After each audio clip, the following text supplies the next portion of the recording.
la police district ya Lukunga oyo kumba makepa ya colonel Kanyama bazali kokoba musala lobi na kan lufungula balakisi biso mama moko atekaka bangi na clique ya ba malfaiteur oyo bakangaka bakombi ya batu basali basal besogne pe batiki mituka ba dénoncer bango na la police ya Lukunga.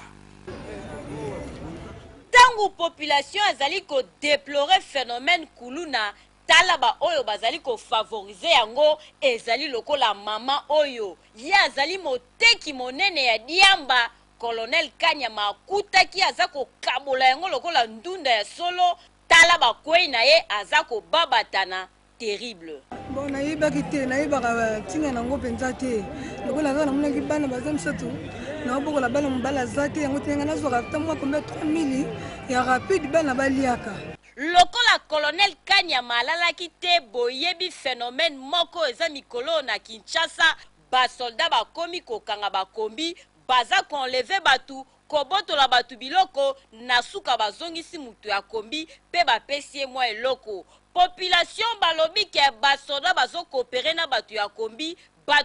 balobi bango pe bayebi eloko te. Colonel Kanyama kutanaki na kamoko bakolo kombi bango yeyo kasi ba oyo basoldat wana bayibaki biloko bakangaki matricule ya mutuka oyo tala ndenge bazali ko expliquer awa. Monika des jeunes hommes baye bakanginga na kola chemise yo ozo kende bo mokonza ozo bengo ozo mona ozo katezo sala fière abaluki boye mbata mbala mo papa eski ata mokonza ozo benga mutu kobeta mutu ka mboye mbala mo na sala ta eloko te akanga muno na tindikinga nyati na maya mbula na wikanda mbala mo na bete mbata ndeko na nga bete pe mususu bango so za antenne civile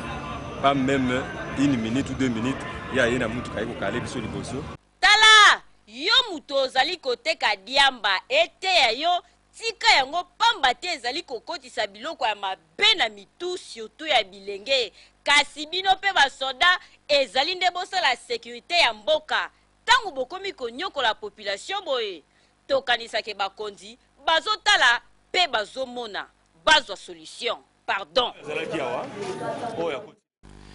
ezalaki bongo reportage ya